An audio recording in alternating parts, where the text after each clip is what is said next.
네, 김경래 최강시사 2부 시작하겠습니다.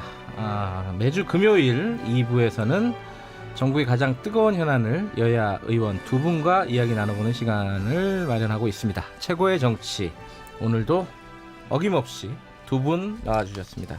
더불어민주당 김진표 의원님, 안녕하세요. 안녕하세요. 네, 자유한국당 김영우 의원님, 안녕하세요. 네, 반갑습니다. 네, 김경래 최강시사는 유튜브 라이브로도 함께 하실 수 있습니다. 문자 참여 가능하고요. 샵 9730, 짧은 문자 50원, 긴 문자 100원입니다. 스마트폰 애플리케이션 콩으로 보내주시면 무료로 참여하실 수 있습니다. 오늘도 상당 부분은 일본 얘기를 할 수밖에 없을 것 같습니다. 조금 숨고르기에 들어갔다? 아침 뉴스는 쭉 다 그렇게 표현을 하더라고요. 일본도 품목을 하나 허가를 해줬고 우리도 화이트리스트 배제를 약간 유보하는 그런 제스처를 취했다. 이게 조금 뭔가 대화의 길이 열릴 수도 있는 분위기를 조성을 하는 겁니까? 어떻게 보십니까? 김진표 의원님부터 좀 얘기를 해주시죠.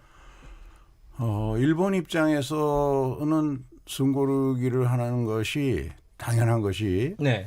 지금 칼자루를 완전히 쥐고 있으니까 화이트리스트 제도를 자세히 보면은요. 네. 일본 정부가 뭐든지 할 수 있어요. 규제 품목을 확대할 수도 있고 또 줄일 수도 있고 그 다음에 개별 허가를 받게 할 수도 있고 이렇게 뭉뚱거려 갖고 몇 년에 걸쳐서 특별 일반 허가를 받게 만들 수도 있고 네. 다양한 그 규제 수단을 가지고 있으니까 이제 그걸 확보했단 말이죠. 네. 그러니까 그거에 대해서 반감이 한국에서 뿐만 아니라 다른 나라에서도 일어나고 WTO에서도 그런 문제가 일어나니까 특히 이것이 한국의 대부분 판결에 대한 정치의 문제에 대한 경제 보복성 성격이다. 이렇게 되면 WTO에서 일본이 패소할 가능성이 많죠. 네. 그런 거를 의식하고 한 건 수출 허가도 하고 좀 이렇게 숨고르기를 하면서 이거 별거 아니다. 수출 관리 안보 물자에 대한 수출 아니다. 이런 식의 제스처를 취하는 것이죠. 근데 이제 우리나라 입장에서 보면 개별 사업자 입장에서 보면 내가 수입하려고 하는 물건이 이게 어떤 게 해당될지는 수출 허가 신청을 해봐야 알거든요. 그러니까 불확실성은 더 가중된 것이죠. 그러니까 다만 이제 일본이 어떤 계산해서 했는지 관계없이 일단 외교적으로 좀 대화를 해야 되는 그런 기회는 마련됐다고 외견상 보여지니까 이걸 또 우리가 또 활용을 해야 되겠죠. 예. 그럼 화이트리스트 우리도 배제할 것처럼 사실 막 얘기가 나왔었는데 그것도 유보를 해가지고 조금 분위기가 바뀐 것 같기도 하고요. 어떻게 보세요, 김영우 의원님은? 네, 우리 김진표 의원님 말씀이 맞다고 보고요. 예. 다만 우리가 일희일비할 상황은 아니다고 생각합니다. 네. 예, 1차적으로 그 화이트리스트, 백색 리스트에서 제외됐기 때문에 이게 개별 품목에 대해서는 앞으로 이제 어떻게 될지 모르고 다만 이번에 그 포토 레지스트라고 하는 그 삼성 반도체 부품에는 굉장히 중요한 그 핵심 소재인 모양이더라고요. 이것은 이제 수출을 허가했죠, 일본이. 다만 우리가 여기에 따라서 또 모든 정책을 하루아침에 또 바꿀 수는 없는 것이고요.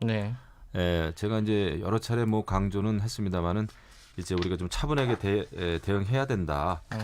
이것이 우리가 전반적으로 반일 캠페인이나 독립운동으로 가서는 안 되잖아요. 근데 그렇게 돼서는 안 되고 우리가 정책적인 면은 정책적인 그 대책을 세우는 게 맞고요. 다만 한 가지 좀 덧붙여 말씀드리면 요즘에 사실 그 여당 민주당의 그 최고 회의장인가요? 그 뒤에 간판. 백간판인가요? 백보드라고 그러죠. 뒤에 거의 독립이라고 이렇게 딱 써 있더라고요. 안중근 의사 손바닥 하고. 근데 그런 어떤 대일본 의지를 다지는 것은 이해는 갑니다만은 지금 일제 시대가 아니잖아요. 일제 시대가 아닌데 우리가 굳이 그렇게 또 일제 시대처럼 독립을 해가면서 반일 운동, 반일 캠페인을 벌이는 거는 조금 무리하지 않나 이런 생각을 좀 하죠. 독립운동은 아니다. 그런데 이제 우회적으로 아마 네. 민주당은 지금 독립운동하는 거 아니냐 이렇게 말씀하시는 것 같은데 그런데 어떻게 우리가 보십니까? 그동안에 이제 화이트리스트에서 제외된 과정을 살펴보면요. 네.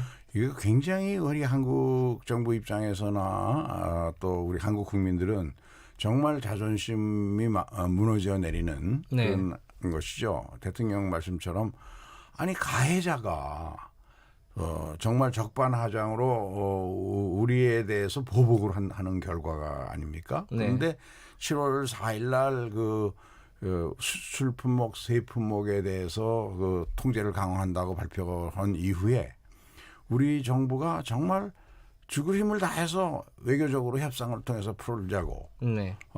외교부는 물론이고 또 우리 통상산업부에서도 그러고 네. 산업통상부에서도 또 이 청와대에서 하트라인을 통해서 일본 아베 총리 관저와 여러 차례 얘기했고 간청했고 또 우리 정치권에서도 저도 몇 번이나 갔었고 네.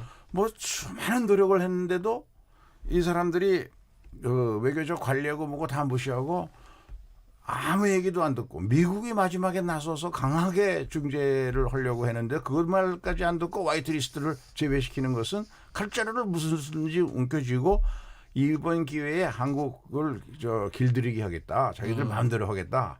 이런 것들이 이제 국민들에게 그 어떤 분노의 공감대를 만드는 것이니까 정치라고 하는 것은 이런 것을 또 긍정적인 방향으로 갈 수 있도록 유도하는 것도 필요한 일이죠. 네. 이해합니다. 이해하는데 지금 보면은 우리가 일본의 아베 정부, 아베 총리하고 네. 일본의 국민들하고는 조금 구분을 해야 된다는 거죠. 네. 일본의 아베 총리는 정말 얄미울 정도로 일본의 자국 이익을 위해서 이렇게 강성으로 나오고 있지만 일본 국민들을 우리가 적으로 돌렸을 때는 그것은 문제가 있다 생각을 합니다. 그래서 일본 국민들하고 우리 국민들하고 친하게 지내고 교류하고 여행하고 스포츠 같이 하고 문화 교류하는 것은 필요한 거 아니겠습니까? 근데 이런 상황에서 반일 캠페인을 청와대나 정부와 여당이 주동을 하면 안 된다라는 생각이고요. 대통령께서도 의병장이 아니잖아요. 국정을 총괄하시는 국정 최고 책임자였기 때문에 네. 굉장히 냉정한 냉정심을 잃지 말아야 되겠죠. 김치표 의원님, 여당에서 일부에서는 굉장히 좀 강경한 목소리들이 꽤 많이 나왔었어요. 뭐 예를 들어 올림픽 보이콧이라든가 일본 전역을 여행 금지시키자. 이게 뭐 이제 최재성 의원이 한 발언인 것 같은데 이게 약간 수위 조절이 들어간 거 아니냐는 분석들은 꽤 있더라고요. 그러니까 아까 김영우 의원님 말씀하신 이제 노 재팬이 아니라 노 아베다. 저는 그 말엔 동의합니다. 예. 노 아베죠. 왜냐하면 일본 국민들 중에도 어제도 일본 총리 관저에서 100여 미터 길이로 아베 반대, 아베 물러나야 된다. 한국에 대한 이 부당한 조치 바로 취소해라. 이런 식의 시위를 한 일본 국민들이 있었거든요. 그렇죠. 예. 그러니까 당연히 노 아베로 가야 하고 그런데 이런 모든 문제들은 우리 국민처럼 정치 수준도 높고 현명한 국민들이 없다고 생각합니다.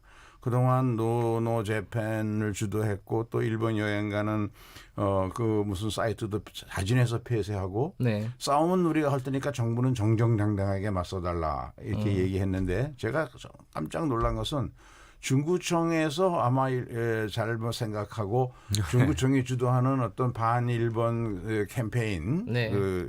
깃발을 내걸려고 그러니까 즉각 SNS에서 국민들이 그래서는 안 된다. 정치권은 나서지 마라. 네. 그래가지고 그게 취소된 적이 있었죠. 그래서 저는 우리 국민들이 그런 걸 잘해주고 제가 다소 바란다면은 야당에서도 우리 보수 야당에서 특히 우리 국민들과 같은 톤으로 아베를 강력하게 비판해주면 이것이 대한민국 전체의 협상력을 높이는 데는 큰 역할을 할 겁니다. 그렇게 하려고 했다가 지금 청와대가 너무 세게 나서니까 야 이랬단 큰일 나겠다. 지금 균형을 잡느라고 지금 굉장히 노력을 하고 있습니다. 그러니까 야당은 여당 보고 지금 약간 지금 두 바뀌었어요. 여당, 이렇게 야당이. 좀 자제하는 게 좋지 않겠느냐라는 취지로 지금 말씀하신 거잖아요. 근데 어떻게 보면 또 야당은 너무 좀 수위가 약한 거 아니냐, 너무 소극적인 거 아니냐 이런 비판도 들을 수 있는 거 아닌가요? 그렇지 않습니다. 지금 이게 적극적이고 이게 우리가 무슨 막 함부로 흥분을 해가지고 이길 수는 없잖아요. 네. 흥분하면은 싸움에서 지는 거거든요. 냉정해야죠. 지난번에도 말씀드렸습니다만은 아베 총리는 굉장히 지금 냉정해요. 어떻게 보면 일본 국민들조차도 굉장히 냉정합니다. 할 거 다 하면서도. 네. 근데 이런 상황에서 우리가 대통령 또 청와대 수석들 또 정부와 여당 이 지금 거의 그 굉장히 강성 메시지를 계속 이제 내보내고 있는 상황에서 국민들과 또 야당마저 똑같이 하면은 지금 그거 자체는 정말 완전히 반일 캠페인이 되겠다. 네. 이런 그 우려가 들어요. 그래서 알겠습니다. 정책을 좋은 정책을 만들고 그다음에 외교 채널을 가동시키는 게 중요하죠. 예. 어떤 이 수위 조절 뭐 얘기는 여기까지 하고요. 김진표 의원님한테는 그것 좀 여쭤봐야 될 것 같아요. 지금 특위에 계시죠? 소재 부품 장비 인력 발전 특위. 그렇습니다. 예. 여기서 어떤 논의가 지금 진행이 되고 있습니까? 이제 어제 그 첫 회의를 한 것은요. 소재 부품 장비 인력 발전 특위인데 예. 이제 산자부 장관을 지낸 정세균 의장이 그 책임을 맡고 있고요. 네. 근데 감정적인 어떤 처방, 지금 김영우 의원님 말씀처럼 이게 중요한 게 아니니까 그것보다는 우리 특위에서는 좀 더 냉정하고 합리적인 그런 자세로 대안을 제시하고 단합된 힘을 모아서 위기를 겪고 있는 그런 기업을 그때 아주 골든 타임을 놓치지 않고 닥터 헬기처럼 찾아가서 즉각 문제를 해결하도록 도와주는 그런 역할을 이게 하겠다. 어떤 장기적인 플랜을 논의하는 것도 있지만은 단기적으로 지금 현재 어려운 기업들도 또 빨리빨리 문제를 해결해 주는 그런 역할도 하는 건가요? 청와대나 정부가 장기적인 계획을 가지고 만들어 가는데 왕왕 현장의 사정을 잘 모르다 보면 현장에 있는 당장 지금 어려움을 겪고 있는 기업들에 대한 문제를 치유하는 데는 역시 정당이 더 효율적이죠. 그래서 이 기구에는 그 정세균 위원장이 책임을 맡고 최재성 의원은 물론이고 또 김상조 이 청와대 정책실장, 성윤모 산업통상부 장관 다 함께 하면서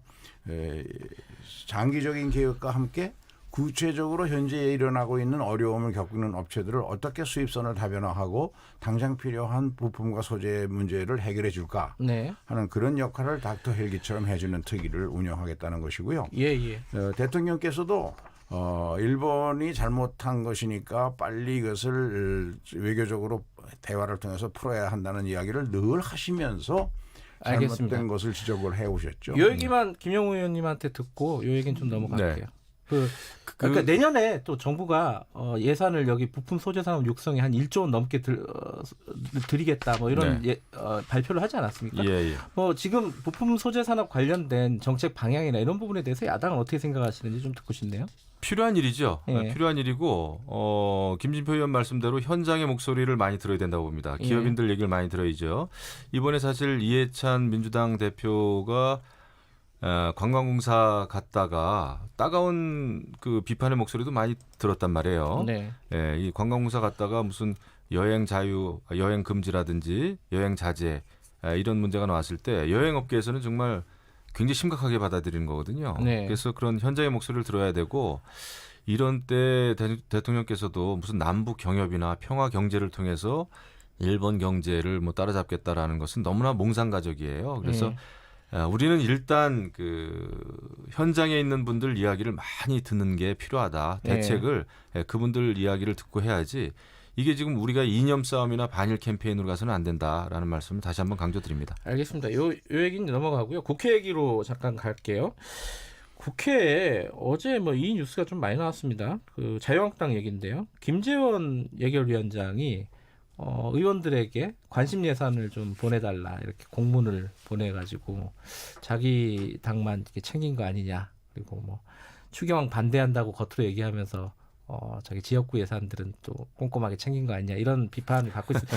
그 공문 받으셨어요? 저는 제가 제 눈으로는 확인을 못했는데 뭐 사무실로 보냈겠죠. 개인적으로 제가 받지 못했는데 근데 그겁니다. 뭐 사실 역대 이제 예결위원장들은 뭐 자기 지역구 예산에 신경을 많이 썼죠. 네. 뭐 국회의원이라면은 누구나 그렇죠. 근데 여태까지는 이제 관례적으로는 네. 예결위에 속한 그 여당과 각 당의 또 간사분들이 있잖아요. 네. 그런 간사분들을 통해서 주로 이제 그 의원들의 지역 예산을 그 챙겼죠. 네. 그런 어떤 그 요청을 하면은 그 요청된 부분을 이제 쭉 취합을 해가지고 이것이 이제 전달되고 그랬는데 이번에는 물론 뭐 예결위원장이 직접 공문을 뭐 보냈다 이제 이러시는데 그런 그러니까요. 일은 사실은 상당히 흔치 않은 일이겠죠. 예.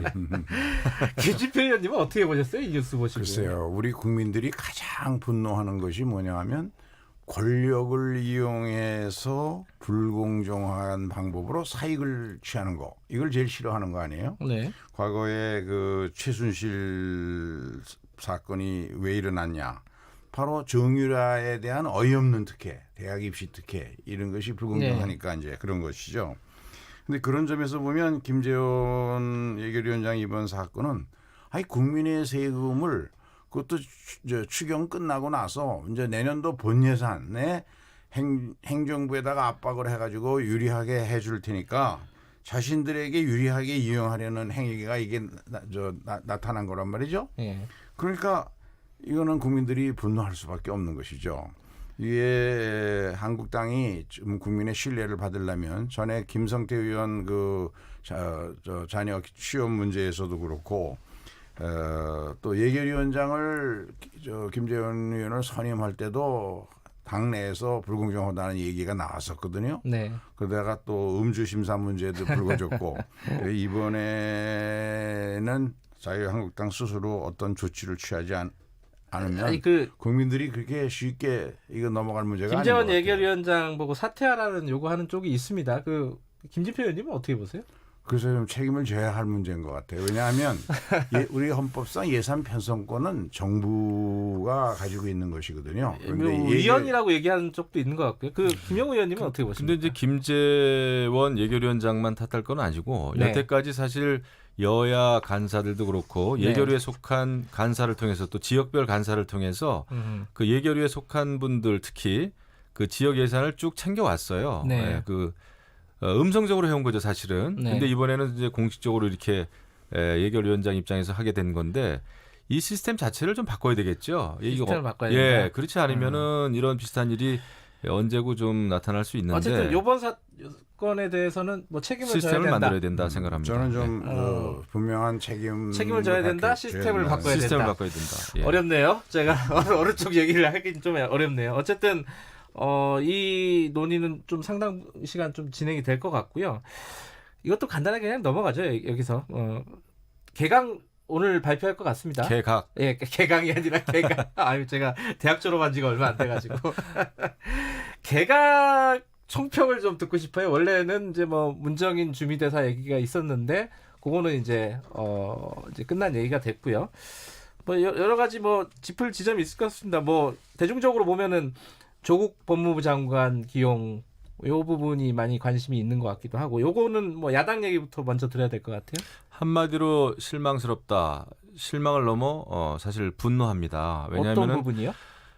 지금 정말 결국 이제 급기야 조국 그 민정수석이 법무부 장관으로 이제 지명이 이렇게 됐는데 네. 얼마나 많이 입이 닳도록 저희 많은 국민들 또 야당에서 조국 수석을 비판했습니까? 네. 본연의 임무 민정수석으로서 공직기강 문제라든지 여러 가지 부정부패 문제라든지 인사 문제, 인사 참사 문제 네. 이런 거에 대해서 책임을 져야 될 사람이 법무부 장관으로 이게 크게 영전을 하는 거 아니겠습니까? 이거는 문제가 있는 거죠. 일을 잘하는 사람 또 책임감 있게 잘하고 신뢰를 쌓은 사람이 사실은 영전을 하는 게 맞고 다른 또 부처 책임자도 아니고 법무부 장관이면 그야말로 이 사법개혁이라고 하는 큰 그 목표가 있지 않아요. 지금 네. 문재인 정부가. 그거를 어떻게 사법개혁을 하겠어요. 검찰에 어떻게 권력으로부터의 독립, 객관성을 유지하며 이거 어떻게 할 건가요? 정말 근데 급기야 이렇게 법무부 장관으로 조국 수석을 이제 지명을 하네요. 정말 문재인 대통령의 그 어떤 집념이라고 그래야 되나요? 고집이라고 그래야 되나요? 엄청 정말 세시다 하는 것을 다시 한번 확인할 수 있었습니다. 뭐 김진표 의원님한테도 한 말씀 드릴게요. 예. 문 대통령이 그 성격 중에 원칙을 중시하고 그 가고자 하는 그리고 그 어떤 희생을 지불해도 반드시 꼭 필요한 나라를 위한 개혁은 관철하겠다는 그런 생각이 있으시죠. 네. 그런 점에서 보면 조국 수석이 우리나라 사법개혁의 밑그림을 그린 사람이고 그리고 이것을 지금 행정부 안에서 할 수 있는 조치들은 많이 해놨는데 남아있는 과제가 국회를 상대로 벌리는 제도의 개혁의 문제가 남아있죠. 네. 그리고 우리 검찰이 정치적 중립을 확보하는 일이 가장 중요한데 네. 그런 점에서 저는 조국 수석이 윤석열 검찰총장과 함께 검찰의 오랜 병폐인 이 정치적 중립을 확보하는 거 그리고 사법개혁을 완성하는 좋은 팀이 될 거라고 생각합니다. 알겠습니다. 요 얘기 여기까지만 할게요. 왜냐하면 저 시간을 보니까 깜짝 놀랐네. 시간이 얼마 안 남았네요. 요 얘기 다른 얘기 하나만 더 한 말씀씩만 드릴게요. 나경원 원내대표가 바른미래당 쪽하고 통합론에 불을 확 붙여버렸습니다. 유승민 의원, 안철수 의원 같이 했으면 좋겠다라는 취지의 발언을 했고요. 어떻게 되는 겁니까, 김영우 의원님? 제가 볼 때는 지금 문재인 정부의 기본 정책에 대해서 그 반대 목소리를 내는 모든 정치권, 모든 국민 저는 하나가 돼야 된다고 생각합니다. 그렇기 때문에 다만 이제 유승민 또 뭐 안철수 이런 개별적인 그 정치인의 어떤 뭐 영입이나 입당 이거는 사실상은 힘들고요, 불가능하고요. 또 의미도 없어요. 오히려 유승민 또 유승민을 지지하는 많은 국민들, 또 안철수를 지지하는 많은 국민들이 있겠죠. 그런 그 어떤 중도 보수 성향을 가진 많은 분들이 있잖아요. 저희는 이 하나가 돼야 된다고 보고. 그래서 우리 자유한국당도 보다 큰 그릇이 돼야 된다. 우리 공화당도 합칠 수 있는 겁니까? 저는 그 빅텐트가 필요하다고 봐요. 빅텐트 그 과거보다는 미래지향적으로 가서. 알겠습니다. 시간이 없어서. 우리는 승리하기 위해서는요. 어떻게 보고 계세요? 이 자유한국당 상황을. 나경원 원내대표 그 말 있고 동시에 박맹우 사무총장은 또 우리 공화당 홍문종 대표하고 만나가지고 그렇죠. 총선 연대를 뭐 협의했다고 언론에 보도되더라고요. 저는 이제 국민들이 어떻게 생각할 건가. 이게 선거만 다가오면 여의도식 계산기 가지고 아주 낡은 계산기, 익숙한 계산기인데 그거로다가 이렇게 두들겨서 그 답이 나오는 건가. 정치가 이합집산이 이루어지는 게 아니고 제대로 된 정치 철학과 비전 그리고 거기에 맞는 구체적인 정책의 추진 능력 그리고 그것으로 할 수 있는 인물 이런 것들이 제대로 결합이 되는 통합이래요. 우리 이 김영우 의원 같은 그런 건전한 보수 정치인들만 모인다면 왜 걱정을 하겠습니까? 두 분은 항상 화기애애하시니까. 아무튼 뭐 대한민국을 구하기 위해서 우리는 크게 뭉치는 일이 필요하다. 이게 결론입니다. 저희는. 알겠습니다. 요 얘기는 아마 총선 전까지 꽤 오래 계속 지속될 얘기니까 차차 좀 해보도록 하죠. 오늘 여기까지 하겠습니다. 고맙습니다, 두 분. 감사합니다. 자유한국당 김영우 의원, 민주당 김진표 의원이었습니다. 2분 여기까지 하겠습니다. 잠시 후에 3부에서 다시 뵙겠습니다.